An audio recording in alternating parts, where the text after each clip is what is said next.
خودی کا نہار. السلام علیکم ورحمۃ اللہ وبرکاتہ. الحمد للہ رب العالمین. اللہم صلی علی محمد وعلی آل محمد وعلی اصحاب محمد. یہ ہمارے ہاتھ میں ہے رسائل و مسائل حصہ چہارم.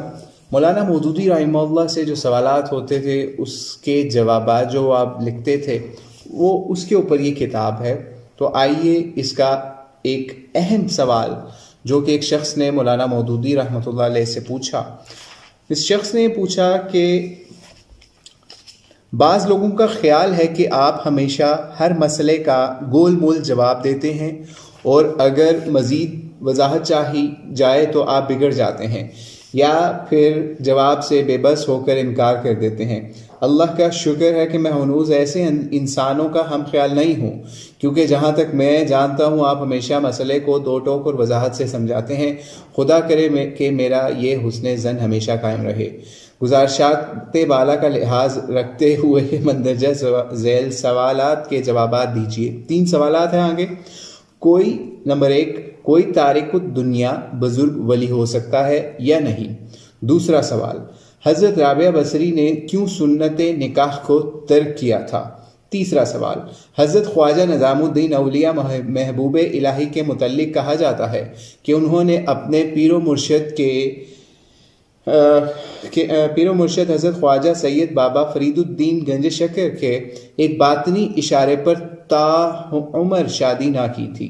آپ کے نزدیک پیر و مرشد کا خلاف سنت اشارہ کرنا اور مرید کا باوجود استطاعت کے نکاح کی سنت کو ترک کرنا کس حد تک درست ہے؟ تیسرا سوال. اب مولانا مودودی رحمہ اللہ کیا جواب دیتے ہیں اس کی طرف چلتے ہیں. میں معقول اور ضروری سوالات کا جواب تو ہمیشہ وضاحت کے ساتھ دینے کی کوشش کرتا ہوں، مگر بیکار اور غیر ضروری سوالات کے معاملے میں پیچھا چھڑانے کے سوا مجھے اور کوئی صحیح طریقہ معلوم نہیں ہے. اب آپ خود اپنے سوالات پر غور کیجئے. اگر آپ صرف پہلے سوال پر اکتفا کرتے تو میں بآسانی یہ جواب دے سکتا تھا کہ تارک کے سنت ولی نہیں ہو سکتا، یعنی پہلا سوال تھا جو اس کے جواب میں. اگر آپ تیسرے سوال کا صرف آخری حصہ پوچھتے تو اس کا بھی یہ جواب دیا جا سکتا تھا کہ کسی کے مشورے یا حکم سے ترک سنت جائز نہیں ہے، مگر آپ اس سے بھی آگے بڑھ کر 2 مرحوم بزرگوں کا بھی مقدمہ پیش کر دیتے ہیں اور چاہتے ہیں کہ میں ان کے مقدمے کا فیصلہ سناؤں. آپ بتائیے، آپ کا خود اس بحث میں پڑھنا اور پھر مجھے بھی اس میں الجھانے کی کوشش کرنا کہاں تک صحیح ہے؟ میرے یا آپ کے پاس یہ جاننے کا کیا ذریعہ ہے کہ حضرت رابعہ بصری نے اس قدر متبع سنت ہونے کے باوجود کیوں شادی نہ کی، اور حضرت نظام الدین اولیاء کو ان کے شیخ نے کن مخصوص حالات یا اسباب کی بنا پر مشورہ دیا اور دیا بھی تھا یا نہیں دیا؟ سارے حالات نہ میرے سامنے ہیں نہ آپ کے سامنے. اگر میں حالات سے واقفیت کیے بغیر ان بزرگوں پر کوئی حکم لگاؤں تو زیادتی کروں گا. اگر ان کے فعل کی تعویل کروں تو دوسرے لوگوں کے لیے بھی ترک سنت کی ترغیب کا ذریعہ بنوں گا، اور پھر نفس مسئلے کو سمجھنے کے لیے اس کی کوئی حاجت نہیں ہے کہ آج میں یا آپ پچھلے بزرگوں کے معاملات کا فیصلہ کریں.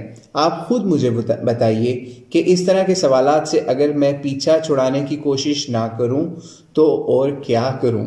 اس طرح کے سوالات اور جوابات کے بارے میں تو نبی صلی اللہ علیہ وآلہ وسلم سے فرمایا گیا تھا. سورہ کہف کی آگے آیت ہے فَلَا تُمَارِ فِيهِمْ إِلَّا مِرْءًا ظَاهِرًا والی، کہ ان کے معاملے میں صرف سرسری بحث کیجئے اور ان سے متعلق ان میں سے کسی سے پوچھ گچھ نہ کیجئے. یہ انہوں نے قرآن پاک کی آیت کے اوپر اس کا اختتام کیا اپنے ان سوالات کے جوابات کا، جو کہ ترجمان القرآن ان کا رسالہ تھا، اس کے اندر جولائی 1956 کے اندر شائع کیا گیا.